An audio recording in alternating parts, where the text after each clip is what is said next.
Okay guys, so first thing we're going to do is take the turkey out of the packaging.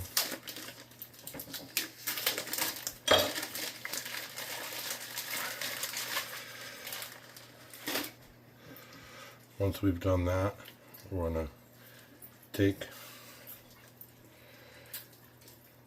the drumsticks out of the tie that they have there.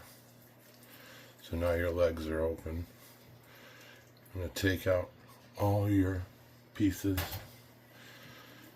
Check, make sure they didn't put innards in. Sometimes they do. Oh, they're in the back here. So reach into the back of the turkey, pull out your innards. If you want to use these for gravy, you can. Okay, so I'm doing this pre-brine just so I can show you guys how to do it, and then I'm going to brine mine cut down. Makes it a little bit easier to keep it in the refrigerator as well because it's smaller. So basically what you're going to do is pull the legs apart, right? Pull the wings apart. And then you're going to take your knife and you're just going to slice right down through the skin between the leg and the breast. See there? I'm going to do the same thing to the other side. Okay, so once you've done that, you've done most of the work already, right?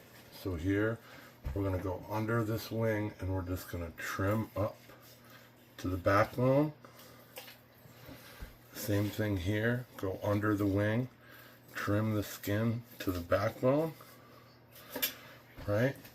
Now once you've done that, all you have to do is grab the bird and break the backbone. Once you broke the backbone, just run your knife through there and pull it apart.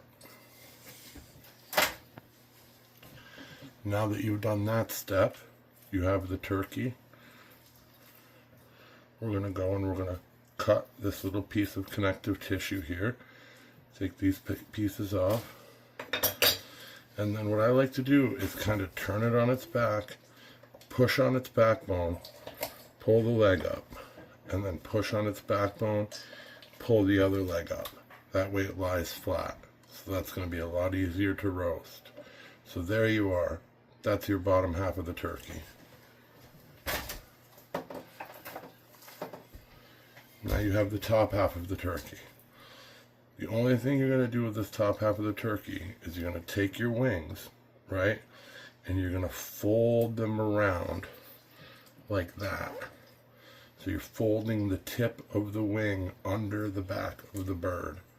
So what that does is it makes it so you have a nice piece right here that you can just roast like this. But remember, it's just the breast in here and these two legs. So this is going to roast and cook through faster, especially considering the abdominal cavity is open than a normal turkey would cook.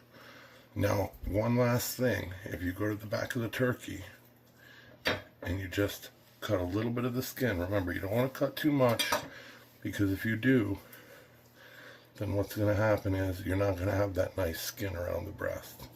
And if you look right in here, this is the wishbone of the bird.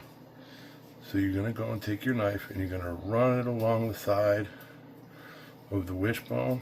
This part is a little tough, right? So Shelby, you might want to get Austin to help you. I don't know, Leah, you might need a hand too, but really if you just work it, put your knife under each side of the bone. You go like that, and then you can pull that. Usually, you want the wishbone to come out whole, but it doesn't often come out whole.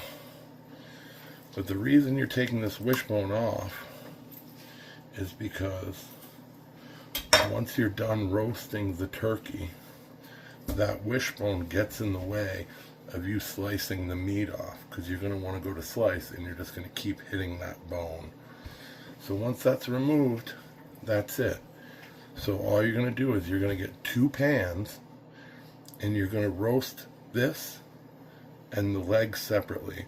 Now you're going to brine, but remember to season. I just use all-purpose turkey seasoning from the market. plus salt and pepper. What also helps sometimes is taking a little fat or butter and just lightly working your way up under the skin. You can just release the skin from the inside of the bird and just put a little bit of butter up in there. You know, maybe a tab here, a tab here, a tab here, and a tab here. That way, as it's roasting, it has fat under the skin too. So, yeah. So I will send you some basic cooking instructions, and then, yeah, that should be it. Thanks.